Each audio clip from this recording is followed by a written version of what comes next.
Have you heard of the Fertility 15? It's kind of like the Freshman 15, only instead of being preceded by newfound freedom and less healthy but often super fun lifestyle choices, the Fertility 15 is caused by anything but fun and is anything but free. Let's break down why gaining weight during fertility treatments is not your fault, why it's not really about what you're eating or how you're exercising, and why it, shocking spoiler, is because of hormones. Because of course it is.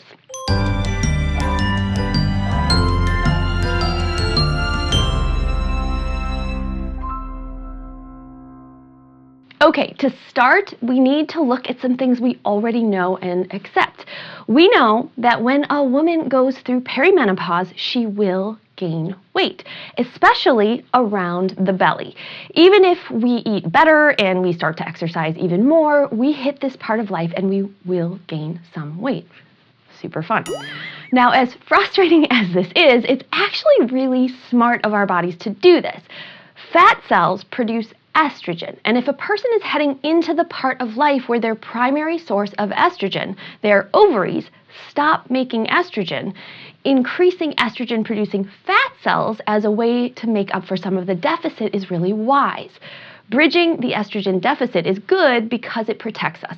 It prevents bone loss, it plays a role in promoting healthy heart and blood vessels, and so much more. Of course, we know that too much estrogen can cause other problems, but too little is also not great. So the pattern is pretty well established. Women hit perimenopause, they start to gain weight, which is somewhat health protective and wise. And up until recently, scientists kind of assumed that the weight gain was probably caused by a decrease in estrogen. The problem is, when some researchers that were studying bone loss and menopause conducted a study that decreased estrogen and also FSH in mice, the mice actually lost a bunch of weight. So decreasing estrogen didn't equal weight gain. So there goes that hypothesis. The scientists then had to go back to the drawing board on the cause of perimenopausal weight gain. Yay for staying curious. Awesome, awesome job, scientists. Sure, maybe it's 50 years later than it should be, but better late than never. So they said to themselves, if the only other thing that we were messing with in that study was FSH and it was being lowered and the weight went down, the logical next thing to look at is what happens when you increase FSH, which does happen in perimenopause, and see if that has anything to do with weight gain or not. Quick little side note, let's stop and talk about what FSH is and does for a second. So FSH is follicle stimulating hormone, and it's made in the pituitary gland, and it's the body's way of sending a message to step on the egg-growing, ovary-stimulating gas. As women age, yes, their estrogen decreases, but at the same time, the body tries to step on the gas harder and harder to get the ovaries to keep going as long as possible. So by the time a person's in perimenopause, FSH has often doubled or even tripled, and by menopause, it's up to 5 times higher than it would be in our reproductive prime years.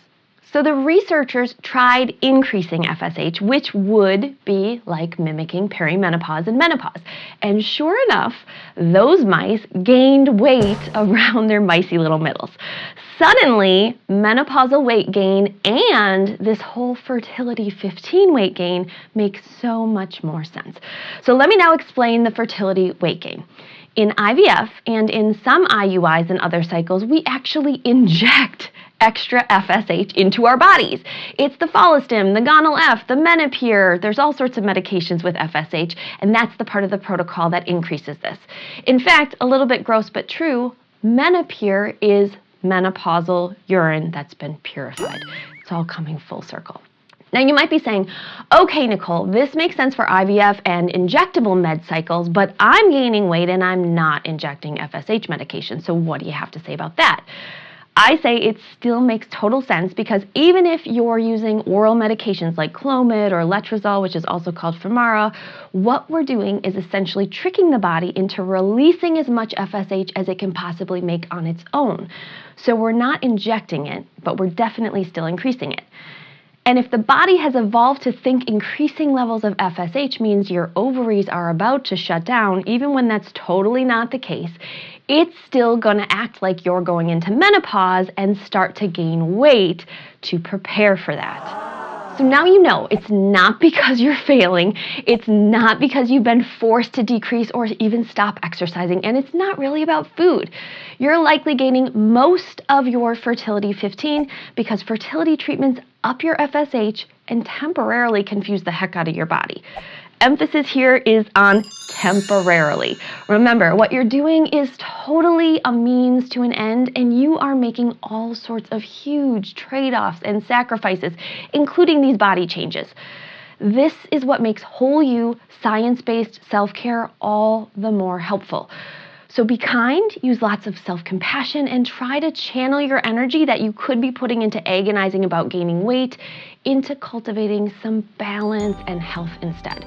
It's what you can actually control here, and it'll put you in the best place to move forward and feel good when your FSH goes back to normal and life starts moving forward, which it will. I promise it will not always be like this, and I hope this video helps you in the meantime. Thanks for watching. Please subscribe to this channel, share it with a fertility friend who might want to understand this topic too. Check out my fabulous fertility freebies and the full Baby You Want 90-day fertility program. It's all at thebabyyouwant.com, and I'll see you again soon.